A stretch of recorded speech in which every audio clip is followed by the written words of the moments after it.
அனர்த்தத்தால் வீடுகளை இழந்தவர்களுக்கு ஜனாதிபதியின் நற்செய்தி. UNP SJP அடுத்த கட்ட சந்திப்பு தொடர்பில் வெளியான தகவல். தரமாறு பாடப்புத்தக விவகாரத்தில் அரசு பொறுப்பற்ற முறையில் செயற்படுகிறது. சஞ்சீவ் எதிரிமான குற்றச்சாட்டு. பதவியை துறந்து வெளியேறும் வரை கல்வி அமைச்சை சுற்றி வளைக்கவும் விமல் வீரவன்ச பகிரங்கம். அரசு தனது சொந்த குழியை தானே தோண்டுகிறது. நாமல் எடுத்த அடுத்த கட்ட அதிரடி முடிவு. யாழ் மாவட்டம் இதுவரை எதிர்கொள்ளாத பேரழிவை சந்திக்கும். நெருங்கும் ஆபத்து குறித்து கடும் எச்சரிக்கை. பிரதமர் ஹரிணி அமரசூரிய பதவி விலக தேவையில்லை. முன்னாள் ஜனாதிபதி மஹிந்த தெரிவிப்பு.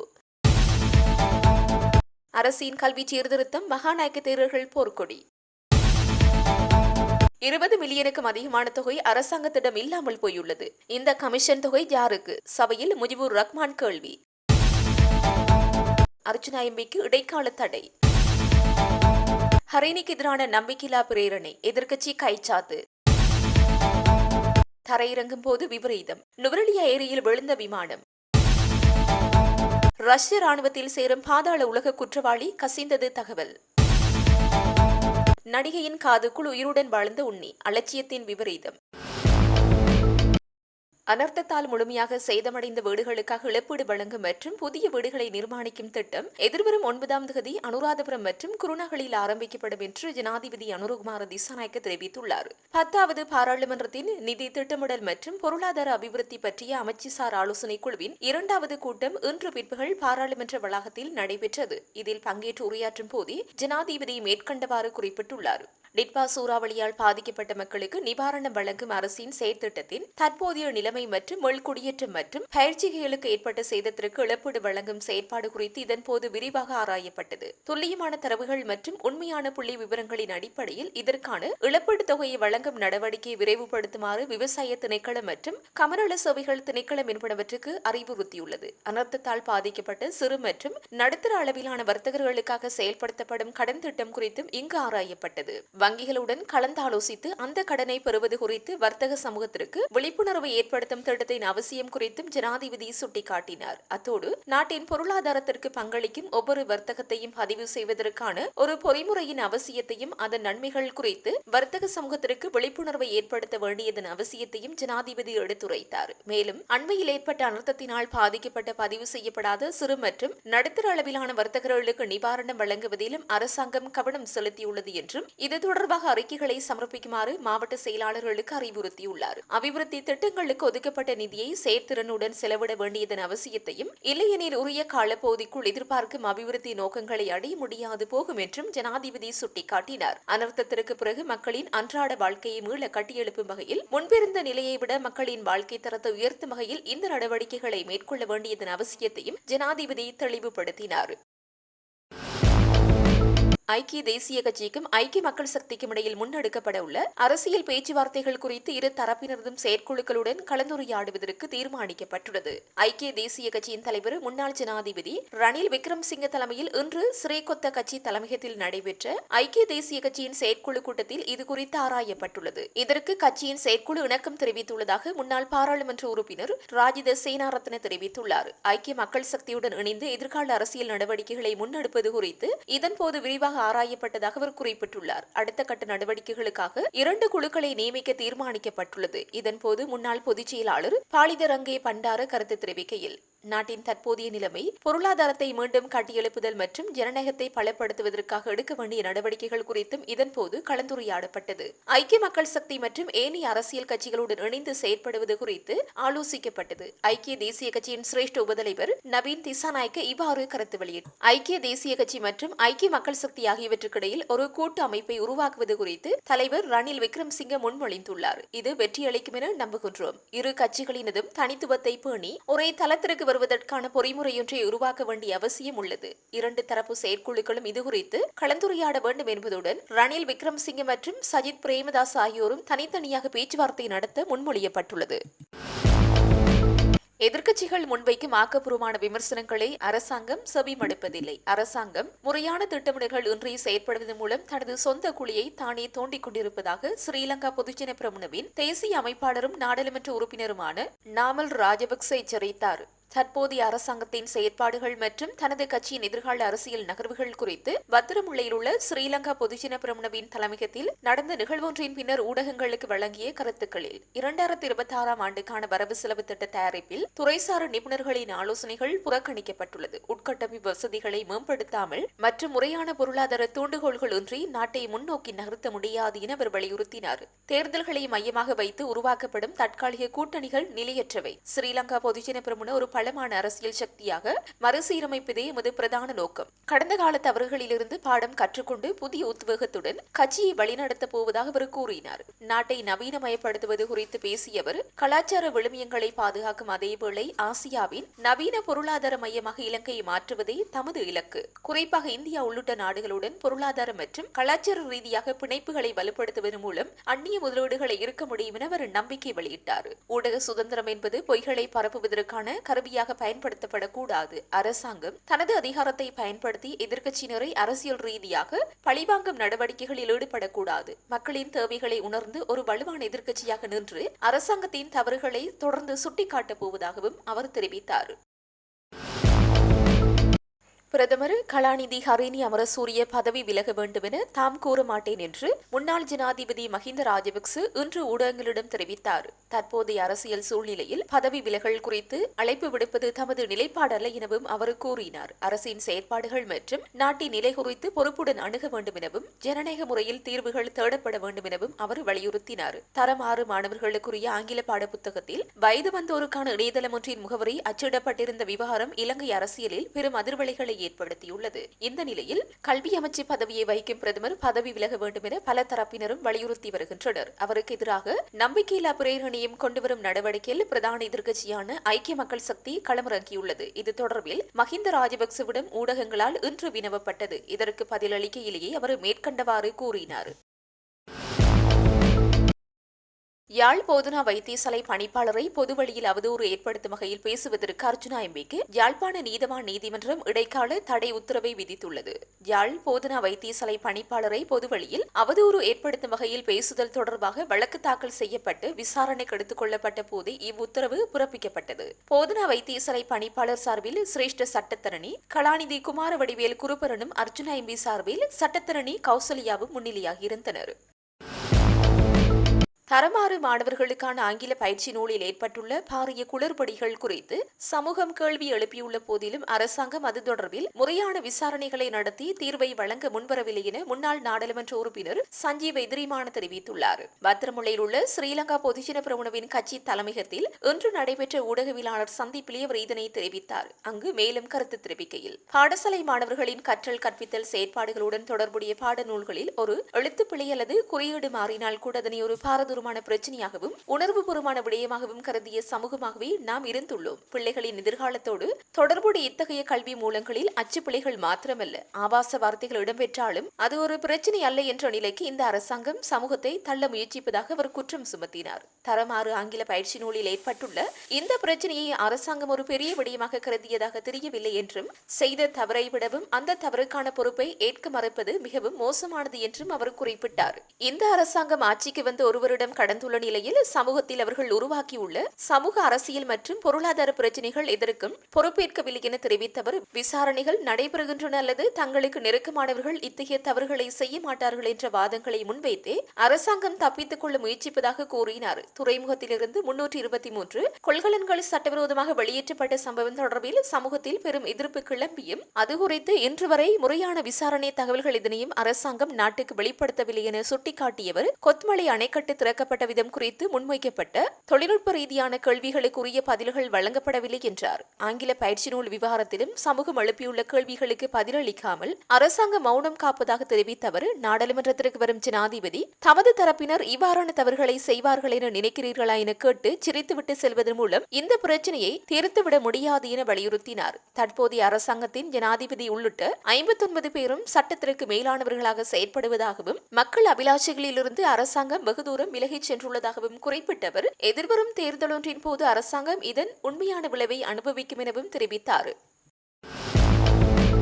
பாராளுமன்றத்தில் கல்வி அமைச்சருக்கு எதிராக நம்பிக்கையில்லா பிரேரணையை சமர்ப்பித்தால் மாத்திரம் போதாது. பதவியை துறந்து வெளியேறும் வரை கல்வி அமைச்சை சுற்றி வளைத்திருக்க வேண்டும். மாணவர்களின் கல்வியுடன் விளையாடுவதற்கு மீண்டும் ஒருமுறை எவருக்கும் இடமளிக்க கூடாது என தேசிய சுதந்திர முன்னணியின் தலைவர் விமல் வீரவன்ச தெரிவித்தார். கொழும்பில் இன்று இடம்பெற்ற ஊடகவியலாளர் மாநாட்டில் இதனை தெரிவித்தவர் மேலும் குறிப்பிடுகையில், நாட்டில் கல்வி மறுசீரமைப்பை மேற்கொள்வது என்பது விளையாட்டல்ல. இது மிகவும் ஆழமாக கலந்துரையாடப்பட்டு நடைமுறைப்படுத்தப்பட வேண்டிய விடயமாகும். கல்வி மறுசீரமைப்பு முன்னெடுக்கப்பட்ட எமது பிரச்சனை இல்லை, ஆனால் அவை நாட்டுக்கு பொருத்தமானவையாக இருக்க வேண்டும். ஆசிய அபிவிருத்தி வங்கியிடமிருந்து கிடைக்கப்பெறும் $200 மில்லியன் மீது கொண்டுள்ள ஆசையால் மாணவர்களின் எதிர்காலத்தை பலியாக்குவதற்கு இடமளிக்க முடியாது. மிகவும் சூட்சுமமாக தரமாறு மாணவர்களுக்கான பாடப்பரப்பில் பொருத்தமற்ற இணையதளம் ஒன்றின் பெயர் உள்ளடக்கப்பட்டுள்ளது. இது மாத்திரமின்றி இந்த பாடத்தொகுதியில் சுமார் 150க்கும் மேற்பட்ட பிழைகள் அடையாளம் காணப்பட்டுள்ளன. இவற்றை தயாரிப்பதற்கான ஆலோசகர்கள் எவ்வாறு தெரிவு செய்யப்பட்டனர், அவர்களுக்கு எவ்வளவு கொடுப்பனவு வழங்கப்பட்டது, இந்த காரணிகளை கல்வி அமைச்சு அல்லது அரசாங்கம்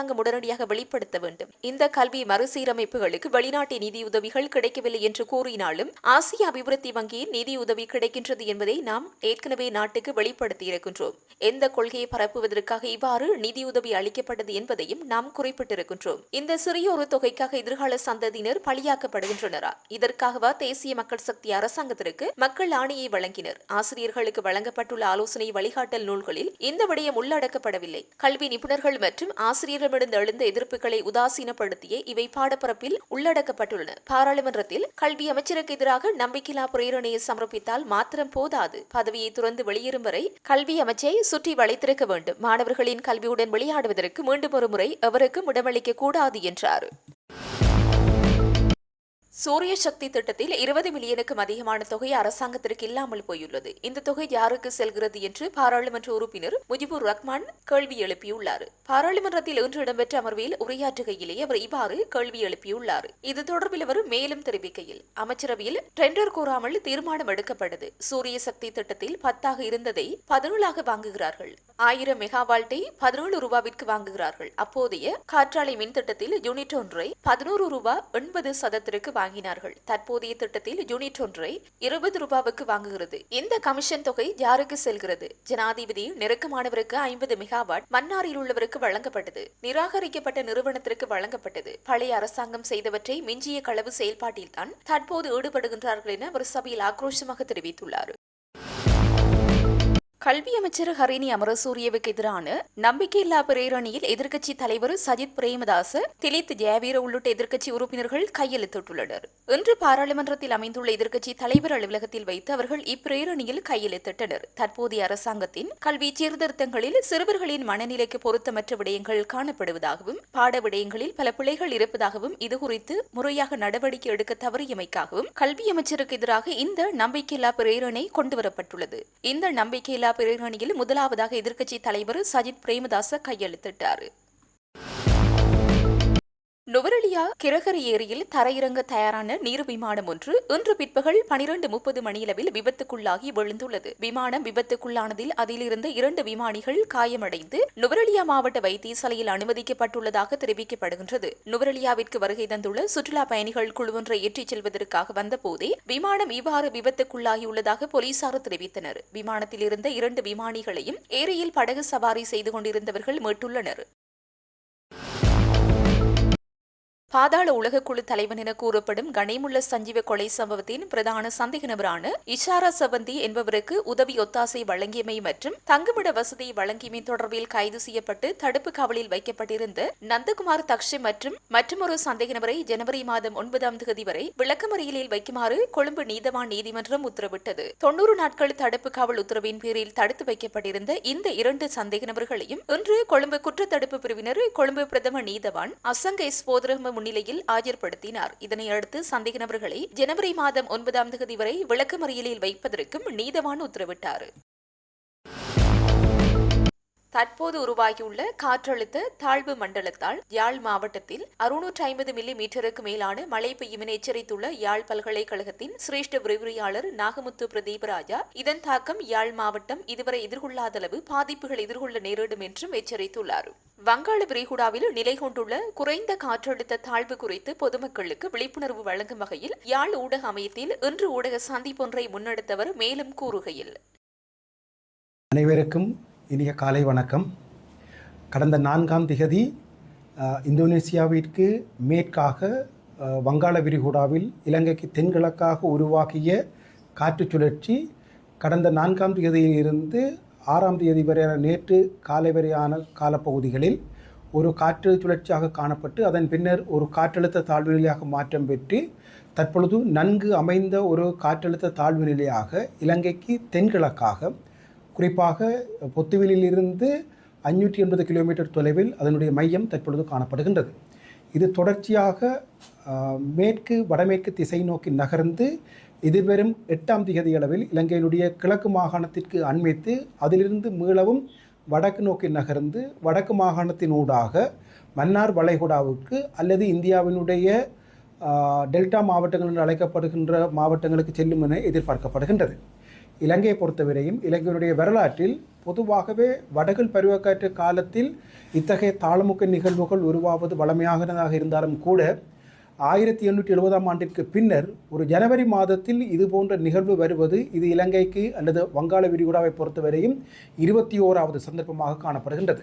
கடைசியாக 2021ஆம் ஆண்டு இது போன்ற ஒரு நிகழ்வு வங்காள விரிகுடாவில் தோற்றம் பெற்றாலும் கூட அது இலங்கைக்கு எந்த விதமான பாதிப்பினையும் ஏற்படுத்தாமல் இந்தியாவினுடைய தமிழ்நாட்டின் குறிப்பாக தென் தமிழ்நாட்டிற்கு பாதிப்பை ஏற்படுத்தி இருந்தது. இந்த தற்போது உருவாகி இருக்கின்ற இந்த காற்றழுத்த தாழ்வு நிலையை பொறுத்தவரையும் இலங்கை கரையை அண்மிக்கின்ற பொழுது ஒரு காற்றழுத்த தாழ்வு மண்டலமாக வலுப்பெற்று இலங்கையினுடைய கிழக்கு கரையோரமாக நகர்ந்து வடக்கு மாகாணத்தை அண்மித்து வடக்கு மாகாணத்தினூடாக மன்னார் வளைகுடாவிற்கு செல்லும் என எதிர்பார்க்கப்படுகின்றது. இந்த தாழ்முக்கத்தினுடைய நகர்வு பாதையை பொறுத்தவரையில் 1906ஆம் ஆண்டிலும் 1908ஆம் ஆண்டிலும் நிகழ்ந்த அதே மாதிரியான ஒரு காற்றழுத்த தாழ்வு நிலையும் அதே போன்றதொரு பாதையினையும் இது கொண்டிருக்கின்றது. இன்று வரையான நிலைமையை பொறுத்தவரையில் அதாவது இன்று காலை 10 மணி வரையான நிலைமையை பொறுத்தவரையில் இலங்கையினுடைய வடக்கு கிழக்கு வடமத்திய ஊவா மற்றும் மத்திய மாகாணங்கள் மிக மிக கனமழையை பெறும் என எதிர்பார்க்கப்படுகின்றது. திரட்டிய மழை வீழ்ச்சியாக வடக்கு மாகாணத்தை பொறுத்தவரையில் 500 மில்லிமீட்டருக்கு மேற்பட்ட மழை வீழ்ச்சியும் கிழக்கு மாகாணத்தை பொறுத்த வரைக்கும் 500 மில்லிமீட்டருக்குமான மழை வீழ்ச்சி கணிப்பிடப்பட்டிருந்தாலும் கூட ஏனைய பகுதிகளோடு ஒப்பிடுகின்ற பொழுது மட்டக்களப்பு திருகோணமலை முல்லைத்தீவு யாழ்ப்பாணம் மிகப்பெரிய அளவிலான மழையை பெறும் எதிர்பார்க்கப்படுகின்றது. குறிப்பாக யாழ்ப்பாணம் மாவட்டத்தை பொறுத்தவரையில் எதிர்வரும் 9ஆம் மற்றும் 10ஆம் தேதிகள் மிகவும் முக்கியத்துவம் வாய்ந்தவை. கிழக்கு மாகாணத்தை பொறுத்தவரையில் எதிர்வரும் 8, 9, 10ஆம் தேதிகள் முக்கியத்துவம் வாய்ந்தவையாக காணப்பட்டாலும் கூட முல்லைத்தீவிற்கும் 8, 9, 10ஆம் தேதிகள் முக்கியத்துவம் வாய்ந்தவையாக காணப்படுகின்றன. யாழ்ப்பாணத்தை பொறுத்தவரையும் அதனுடைய நகர்வின் அடிப்படையில் 9 மற்றும் 10ஆம் தேதிகள் மிக முக்கியத்துவம் வாய்ந்த நாட்களாக காணப்படுகின்றன.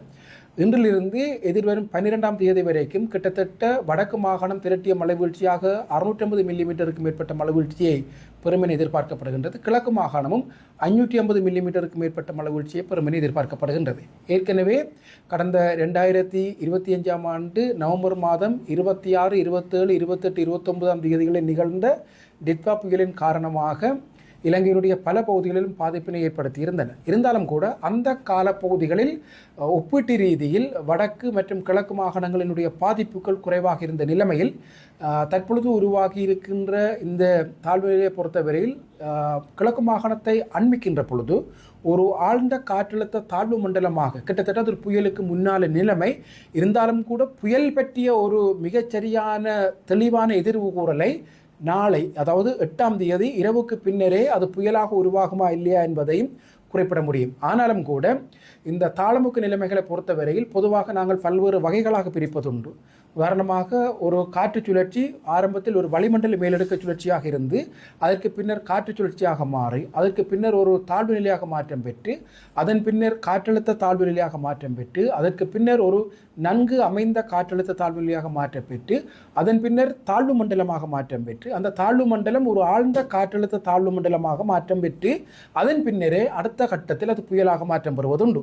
ஆகவே இந்த தற்பொழுது இருக்கின்ற இந்த காற்றழுத்த தாழ்வு நிலையை பொறுத்தவரையும் புயலுக்கு முன் இருக்கின்ற நிலைமை அதாவது ஆழ்ந்த காற்றழுத்த தாழ்வு மண்டலம் என்ற நிலையில் எதிர்வரும் 8ஆம் தேதி அளவில் அதாவது நாளை கிழக்கு மாகாணத்தினுடைய கரையோரத்தை அண்மித்து அதன் பின்னர் வடக்கு நோக்கி நகரும் என எதிர்பார்க்கப்படுகின்றது. சில சமயங்களில் இதனுடைய செறிவை பொறுத்தவரையில் இது இதன் உண்மையில் ஆரம்பத்தில் கடந்த 4ஆம் தேதி தோற்றம் பெற்று 6 அல்லது 7ஆம் தேதி அளவில் கிழக்கு மாகாணத்தினுடைய கரையை அண்மிக்கும் என எதிர்பார்த்தாலும் கூட அதனுடைய நகர்வு வேகம் மணிக்கு 9 கிலோமீட்டரை விட குறைவாகவே காணப்பட்டிருந்தது. இந்த காற்றழுத்த தாழ்வு நிலை நாங்கள் எதிர்வு கூறுகின்றபடி அல்லது கணித்த மாதிரி 8ஆம் தேதி கிழக்கு மாகாணத்தினுடைய கரையோரத்தை அண்மித்தால் பலத்த வேகமான காற்றோடு நான் ஏற்கனவே குறிப்பிட்ட மழை வீழ்ச்சியும் கிடைப்பதற்கு வாய்ப்புகள் உண்டு. ஆனால் சில சமயங்களில் அதற்கு தேவையான மறைவெப்ப சக்தியின் கிடைப்பனவு குறைவாக இருந்து அந்த தாழ்முகம் இன்னும் ஒரு நாள் தாமதித்தால் காற்றினுடைய அளவு குறைந்தாலும் கூட மழை வீழ்ச்சி நான் ஏற்கனவே குறிப்பிட்டதை விடவும் மிக கூடுதலாக அமைய வாய்ப்பு இருக்கின்றது.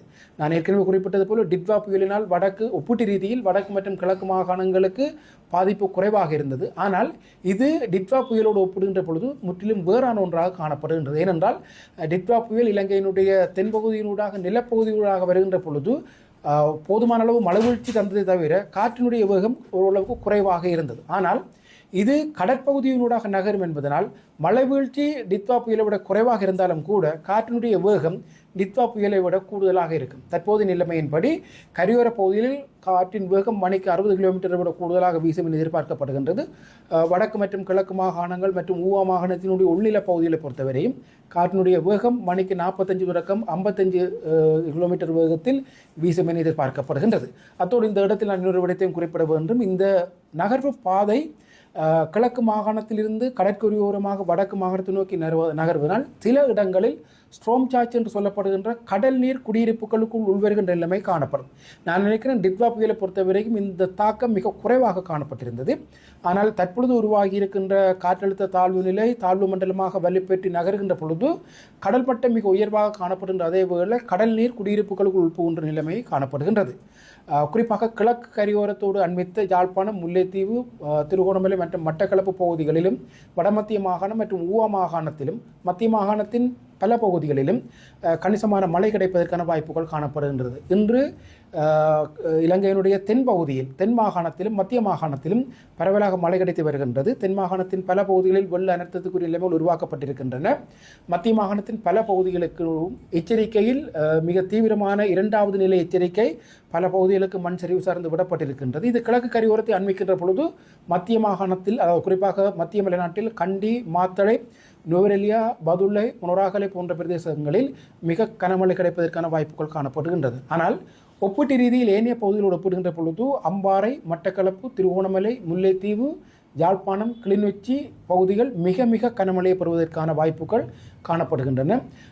இன்று பின்னேரத்திலிருந்து கிழக்கு தென்கிழக்கு வடபகுதி கடல் பகுதியில் கொந்தளிப்பான நிலைமையில் காணப்படும் என்பதனால் மீனவர்கள் கடலுக்கு செல்வதை தவிர்ப்பது சிறந்தது.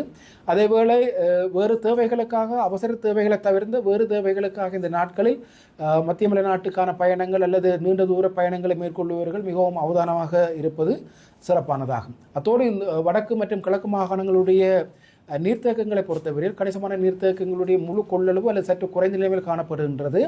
மிக கனமழை கிடைக்கும் என்பதனாலும் திடீரென அதிகளவான வெள்ள நீரை அல்லது மேலதிக நீரை குளங்களினூடாக திறந்து விடுவதனூடாகவும் தாழ்நில பகுதிகளை பாதிக்கப்படும் என்பதனால் முன்கூட்டியே இந்த நீர்த்தேக்கங்களின் முகாமையாளர்கள் மக்களுக்கு போதுமான அளவுக்கு அறிவுறுத்தல்களை வழங்கி இந்த நீர்த்தேக்கங்களுடைய மேலதிக நீரை வெளியேற்றுவது அவர்களுக்கு ஏற்படக்கூடிய பாதிப்புகளை குறைக்கக்கூடியதாக இருக்கும். அதேபோல யாழ்ப்பாணம் மாவட்டத்தை பொறுத்தவரையில் யாழ்ப்பாண நகரத்தை அண்மித்த பகுதிகளில் வாழுகின்ற மக்கள் எதிர்வரும் 8ஆம் தேதி இரவு தொடக்கம் 9ஆம் தேதி 10ஆம் தேதி 11ஆம் தேதி மாலை வரைக்கும் மிகவும் அவதானமாக இருப்பது அவசியமானதாகும்.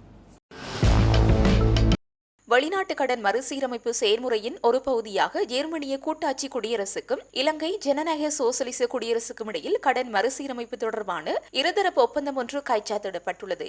இந்த ஒப்பந்தமானது வெளிநாட்டு கடன் மறுசீரமைப்பு செயல்முறையில் ஒரு முக்கிய மைல்கல்லை குறிப்பதாக நிதியமைச்சு தெரிவித்துள்ளது. அத்துடன் கடன் நிலைத்தன்மையை மீட்டெடுப்பதற்கும் அதன் மூலம் இலங்கையின் பொருளாதாரத்தை மீண்டும் காட்டியெழுப்புவதற்கும் இந்த செயல்முறையை விரைவாக நிறைவு செய்வதற்காக இலங்கை அரசாங்கத்தின் தொடர்ச்சியான அர்ப்பணிப்பையும் இது பிரதிபலிக்கிறது. உத்தியபூர்வ கடன் வழங்குனர் குழுவுடனான புரிந்துணர்வு ஒப்பந்தத்தை இறுதி செய்ததன் பின்னரும் இருதரப்பு கலந்துரையாடல்கள் மூலமாகவும் நிலுவையில் உள்ள கடன்களை மறுசீரமைப்பதனூடாகவும் இலங்கைக்கு கடன் நிவாரண நடவடிக்கை ஒன்றை வழங்க ஜெர்மனிய கூட்டாட்சி குடியரசு இணக்கம் தெரிவித்துள்ளது. நிதியமைச்சில் நடைபெற்ற நிகழ்வில் இந்த இருதரப்பு ஒப்பந்தத்தில் இலங்கை அரசாங்கத்தின் சார்பில் நிதி திட்டமிடல் மற்றும் பொருளாதார அபிவிருத்தி அமைச்சின் செயலாளர் கலாநிதி ஹர்சன சூரிய பெருமவும் ஜெர்மனிய கூட்டாட்சி குடியரசின் சார்பில் சாரா ஹெசல்பாத் அவர்களும் கையெழுத்திட்டனர். இந்த ஒப்பந்தத்தின் கீழ் மறுசீரமைக்கப்பட உள்ள மதிப்பிடப்பட்ட கடன் தொகை சுமார் 198 மில்லியன் ரூபாய் யூரோக்கள் என தெரிவிக்கப்படுகிறது. இந்த ஒப்பந்தத்தின் ஊடாக ஜெர்மனிக்கும் இலங்கைக்கும் இடையில் நிலவும் வலுவான மற்றும் நீண்டகால இருதரப்பு உறவுகளை மேலும் வளர்த்துக் கொள்ள முடிவதுடன் ஜெர்மன் அரசாங்கம் நீண்டகாலமாக வழங்கி வரும் தொடர்ச்சியான ஒத்துழைப்புக்கு இலங்கை அரசாங்கம் தனது நன்றியையும் தெரிவித்துள்ளது.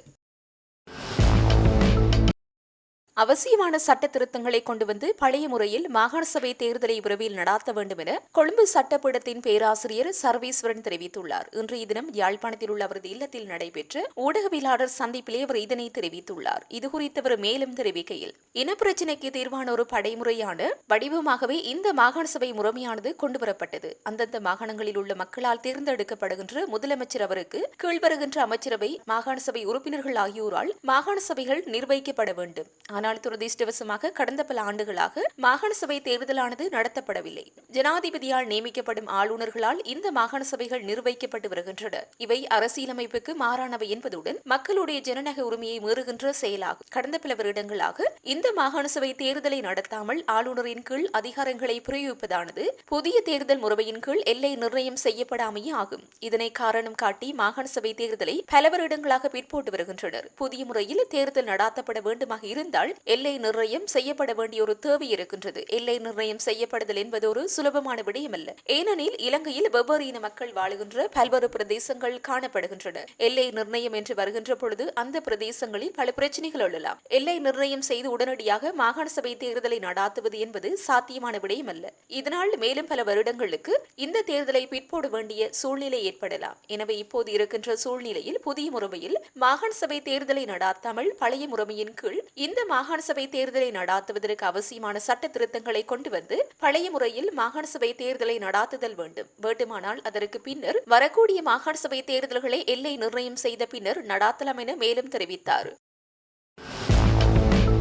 வவுனியாவில் பேருந்துகள் மற்றும் முச்சக்கர வண்டிகளை மறித்து திடீர் பரிசோதனை மேற்கொள்ளப்பட்டதுடன் 10க்கு மேற்பட்ட சாரதிகளுக்கு எதிராக குற்றப்பத்திரமும் தாக்கல் செய்யப்பட்டது. வவுனியா மாவட்ட மோட்டார் திணைக்கள பிரதான பரீட்சையாளர் AMVK அதிகாரி தலைமையில் வவுனியா நெழுக்குளம் போலீஸ் நிலையம் மற்றும் மாவட்ட பிரிவு போக்குவரத்து போலீசாரால் இந்த திடீர் சோதனை நடவடிக்கை முன்னெடுக்கப்பட்டது. குறித்த செயற்பாடானது வவுனியா நெழுக்குளம் பகுதியில் சதோச சந்தியில் இன்று காலை 10:30 மணி தொடக்கம் 1:30 மணி வரை முன்னெடுக்கப்பட்டது. இதன்போது அரசு மற்றும் தனியார் பேருந்துகள் அதிவேக மோட்டார் சைக்கிள்கள் முச்சக்கர வண்டிகள் என்பன சோதனைக்குட்படுத்தப்பட்டன. அவற்றில் மேலதிக பாகங்கள் பொருத்தியமை, வழுக்கையான டயர்கள், லைட் மற்றும் வைசர் வேலை செய்யாமல் அதிக ஒளி எழுப்பும் கோன், விபத்தினை ஏற்படுத்தும் வகையிலான பாகங்கள் பொருத்தியமை போன்ற பல்வேறு குற்றங்களுக்காக முச்சக்கர வண்டி சாரதி, மோட்டார் சைக்கிள் சாரதி, பேருந்து சாரதிகள் என 10க்கு மேற்பட்ட வாகன சாரதிகளுக்கு எதிராக குற்றப்பத்திரம் தாக்கல் செய்யப்பட்டன.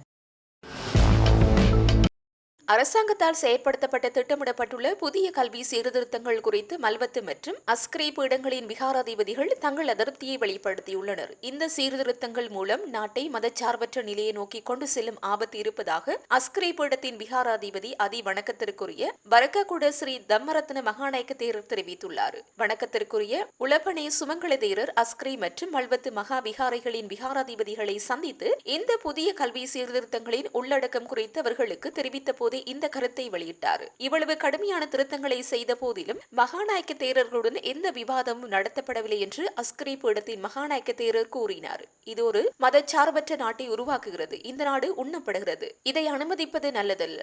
நாங்கள் அதை பார்த்ததில்லை. எங்களுக்கு அது தெரியாது என்று தேரர் கடுமையாக தெரிவித்தார். பின்னர் வணக்கத்திற்குரிய உளப்பனே சுமங்கல தேரர் மல்வத்து மகா விகாரைக்கு சென்று மல்வத்து பீடத்தின் மகாநாயக்கர் அதி வணக்கத்திற்குரிய திப்பட்டுவாவே ஸ்ரீ சித்தார்த்த சுமங்கல மகாநாயக்க தேரருக்கு இந்த கல்வி சீர்திருத்தம் குறித்து தெரிவித்தார். அங்கு மல்வத்து மகாநாயக்க தேரர் அனைத்து பிரிவுகளின் மகாநாயக்க தேரர்களுக்கும் இந்த விஷயம் குறித்து அறிவிக்கப்பட வேண்டும் என்றும் சுட்டிக்காட்டினார். இது தொடர்பாக 4 மகாநாயக்கர்களும் கையொப்பமிட்ட கடிதம் வெளியிடப்படும் என்றும் தேரர் தெரிவித்தார். இலங்கை கடற்பரப்புக்குள் அத்துமீறி நெடுந்தீவு மற்றும் காரைநகர் கடற்பரப்புகளில் மீன்பிடியில் ஈடுபட்ட குற்றச்சாட்டில் கைதான 23 இந்திய மீனவர்களும் எதிர்வரும் 21ஆம் தேதி வரையில் மீண்டும் விளக்கமறியலில் வைக்கப்பட்டுள்ளனர். கடந்த டிசம்பர் 27ஆம் தேதி, ஜனவரி 2 மற்றும் ஜனவரி 3ஆம் தேதிகளில் கடற்படையினரால் குறித்த மீனவர்கள் கைது செய்யப்பட்டு நீதிமன்றத்தினால் விளக்கமறியலில் வைக்கப்பட்டிருந்தனர். இந்த நிலையில் சந்தேக நபர்கள் இன்று காலை சிறைச்சாலை உத்தியோகத்தர்களால் ஊர்காவற்றுறை நீதிவான் நீதிமன்றத்தில் ஆஜர்படுத்தப்பட்டனர். இதனையடுத்தவர்களை எதிர்வரும் 21ஆம் தேதி வரையில் மீண்டும் விளக்கமறியலில் வைக்குமாறு ஊர்காவற்றுறை நீதவான் உத்தரவிட்டுள்ளார். பேராசிரியர் சரித ஹேரத் ஐக்கிய மக்கள் சக்தியின் செயற்குழு உறுப்பினராக நியமிக்கப்பட்டுள்ளார். கடந்த ஜனாதிபதி தேர்தலின் போது ஐக்கிய மக்கள் சக்தியுடன் இணைந்து கொண்ட அவர் சஜித் பிரேமதாசவின் வெற்றிக்காக கட்டுகம்புல தேர்தல் தொகுதியின் அமைப்பாளராக பணியாற்றி தமது ஆதரவை வழங்கியிருந்தார். பேராசிரியர் சரித ஹேரத்தின் அர்ப்பணிப்பை பாராட்டும் விதமாக ஐக்கிய மக்கள் சக்தியின் தலைவர் சஜித் பிரேமதாசவினால் இந்த நியமனம் வழங்கப்பட்டுள்ளது. இன்டர்போல் பிறப்பித்த சிவப்பு பிடியாணைகளின்படி தற்போது ரஷ்ய பாதுகாப்பு படைகளின் காவலில் உள்ள போதைப்பொருள் கடத்தல்காரரான ரொட்டும்பு அமில என்ற ஒழுங்கமைக்கப்பட்ட குற்றவாளி ரஷ்ய குடியுரிமை பெறுவதற்காக கோரிக்கை ஒன்றை முன்வைத்துள்ளார். இதன்படி ரஷ்ய ராணுவத்தில் சேர ரொட்டும்பு அமில விருப்பம் தெரிவித்துள்ளதாக கூறப்படுகிறது. உளவுத்துறைக்கு கிடைத்த சமீபத்திய தகவலின்படி இந்த நாட்டிற்கு நாடு கடத்தப்படுவதை தவிர்க்க அவர் இந்த தந்திரோபாயத்தை பயன்படுத்த திட்டமிட்டுள்ளதாக தெரிய வந்துள்ளது. இந்த தகவலின் அடிப்படையில் உள்ளூர் காவல்துறை அதிகாரிகள் நடத்திய விசாரணைகளில் அவர் இலங்கைக்கு நாடு கடத்தப்படுவதை தடுக்கும் நோக்கில் ரஷ்ய குடியுரிமையை பெறுவதற்கான ஒரு நுட்பமான திட்டத்தை செயற்படுத்தி வருவதாக உறுதிப்படுத்தப்பட்டுள்ளது. அதன்படி ரஷ்ய ராணுவ சபையில் சேர்ந்து ரஷ்ய குடியுரிமையை பெறுவதே அவரது முதன்மை முயற்சியாக இருந்ததாகவும் இதற்காக ஏற்கனவே சம்பந்தப்பட்ட துறைகளுக்கு கோரிக்கைகள் சமர்ப்பிக்கப்பட்டுள்ளதாகவும் பாதுகாப்பு படையினரால் கண்டறியப்பட்டுள்ளது. கடந்த ஆண்டு மார்ச் மாதம் இன்டர்போலின் தலையீட்டால் ரஷ்ய பாதுகாப்பு படையினரால் அமில கைது செய்யப்பட்டார். மேலும் மார்ச் மாத இறுதியில் ரஷ்ய காவல்துறை இதை இலங்கைக்கு அதிகாரப்பூர்வமாக தெரிவித்தது. அதைத் தொடர்ந்து நாடு கடத்தல் சட்டத்தின் கீழ் அவரை நாட்டிற்கு அழைத்து வருவதற்கான நடைமுறைகள் தொடங்கப்பட்டன. ஆனால் அவர் அதற்கு எதிராக ரஷ்ய நாட்டின் நீதிமன்றங்களில் மேல்முறையீடு செய்துள்ளார். மாத்தரை ரோடும்பா பகுதியில் இடம்பெற்ற கொலை தொடர்பில் அமில மீது குற்றம் சுமத்தப்பட்டுள்ளது. தொலைபேசி பகுப்பாய்வு அறிக்கைகள் மற்றும் உளவுத்துறை தகவல்கள் மூலம் இந்த கொலை முயற்சி துபாயிலிருந்து திட்டமிட்டதாக தெரிய வந்ததை அடுத்து 2019ஆம் ஆண்டு அவர் காவல்துறையினரால் கைது செய்யப்பட்டார். அதே ஆண்டில் மாகுந்திர மதுஷுடன் துபாயில் நடந்த ஒரு விருந்தில் அவர் கைது செய்யப்பட்டு நாடு கடத்தப்பட்டார். பின்னர் கட்டுநாயக்க விமான நிலையத்தில் ரகசிய காவல்துறை பிரிவால் கைது செய்யப்பட்டு நீதிமன்றத்தில் முன்னிலைப்படுத்தப்பட்டார். பிரபல சிங்கள நடிகை சுலோச்சனா என்ற பெண்ணின் காதுக்குள் பல நாட்களாக உண்ணி உயிருடன் இருந்துள்ள சம்பவம் அதிர்ச்சியை ஏற்படுத்தியுள்ளது. குறித்த உண்ணியை அகற்றிய சம்பவம் தொடர்பான அனுபவ பகிர்வை தனது முகநூலில் பதிவிட்டுள்ளார். இது தற்போது பரவலாகி வருகின்றது. முகநூலில் வெளியிட்டுள்ள பதிவில் அவர் தெரிவிக்கையில், டிசம்பர் 28ஆம் தேதி இரவில் காதில் வலி ஆரம்பித்தது. காலை வரை தூங்கவில்லை. அதனால் மெதுவாக வந்த வலி என்று நினைத்தேன். 29ஆம் தேதி காலை எனக்கு ஞாபகம் இருக்கிறது. காற்று அடிக்கும் சாலையில் போகும்போது பறவைகள் சத்தமிடுவது போல இருந்தது. ஒரு மிருகம் காதுக்குள் புகுந்திருக்கும் போல என்று நினைத்தேன். என் மைத்துனர் டாக்டர் அண்ணாவிடம் கேட்டேன். இரவில் தண்ணீர் விட்டால் அது இறந்துவிடும் என்றார். ஆனால் அது கடினமாக தோன்றியது. ENT மருத்துவரை காண்பது நல்லது என்று நினைத்தேன். பெரிய வழி இல்லை என்பதால் கொஞ்சம் காத்திருக்கலாம் என்று முடிவு செய்தேன். 30ஆம் தேதியும் கடந்தது. காது வலி கொஞ்சம் அதிகரித்தது. 2 மாதங்களுக்கு முன் ஆஸ்திரேலியா சென்ற போது எனக்கு கடும் குளிர் பிடித்தது. அதை போன்றது என்று நினைத்து இன்னும் தாங்கிக் கொள்ள முயன்றேன். இருப்பினும் அது முடியாது இருந்ததால் உடல்நிலை சரியாகாததால் எப்படியோ காலையில் வீட்டுக்கு வந்து டாக்டரிடம் காதை காட்டினேன். அவர் விவரங்களை கேட்டு பார்த்து டோர்ச்சை வைத்து காதை சோதித்தார். மெதுவான வீக்கம் இருக்கிறது என்றார். மருந்து கொடுத்தார். 3 டோஸ் எடுத்து பார்த்து குறையவில்லை என்றால் மீண்டும் பார்க்கலாம் என்றார். 10:30க்கு மருந்து குடித்து தூங்க முயன்றேன். குழந்தை தூங்கிவிட்டது. ஆனால் இரவு 12 மணியிலிருந்து வலி வடித்தது. காலை 7 மணி வரை தாங்க முடியாத வலி. வார்த்தைகளால் விவரிக்க முடியாத வலி. என் வாழ்க்கையில் அனுபவித்த மிக மோசமான வலி. என் காதுச்சவு உள்ளே சுழன்று கிழிக்கப்படுவது போல் இருந்தது. முழு தலை உடைந்து போகும் போல. அதனை அடுத்து ஹீமாஸ் மருத்துவமனைக்கு அலறிக்கொண்டே ஓடினேன். எப்படி அவசர சிகிச்சை பிரிவை அடைந்தேன். பின்னர் மருத்துவமனைக்கு சென்று நீண்ட நேரத்திற்கு பின்னர் மருத்துவர்கள் பூச்சியை அகற்றினர் என்றார்.